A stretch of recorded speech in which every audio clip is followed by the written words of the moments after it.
kayo. Buti naman. Bili kayo. Ang ganda-ganda ng inyong bahay. Oo nga. Salamat. Ganto kayo. Kaya ganda ng suot ni Paulitas. Saan kaya niya nakuha ang kanyang damit? Oo nga, halatang mamahalin ng tela at ang mga alahas nakakasilaw sa kina. Don Timoteo, mukhang masaya-masaya ka sa bagong kasal. Siyempre naman, tagapagmana ata ng Gomez na napangasawa ng aking anak. Kaya ito magiging maunlad at mayaman ng bagong kasal.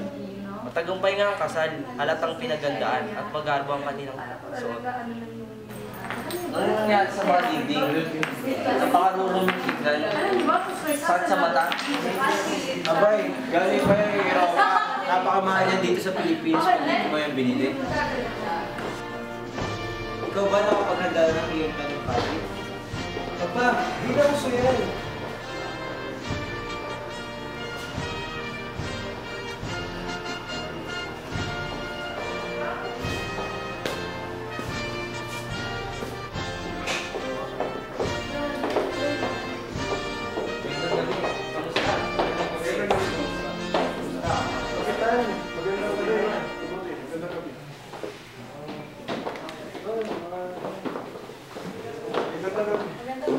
Magandang gabi, Kapitan!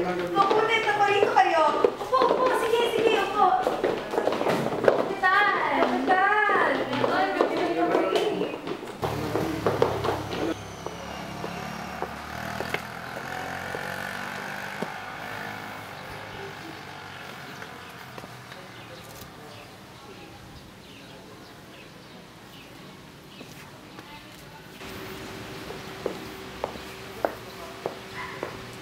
Bawal ko pumasok dito.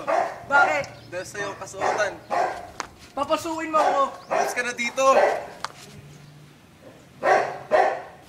Anong ginagawa mo rito? Halika na. Halika Isagani. Kailangan na nating lumayo. Bakit ako lalayo? Bukas ay iba na siya. Ilang sandali na lang at sasabog ng bahay na yan.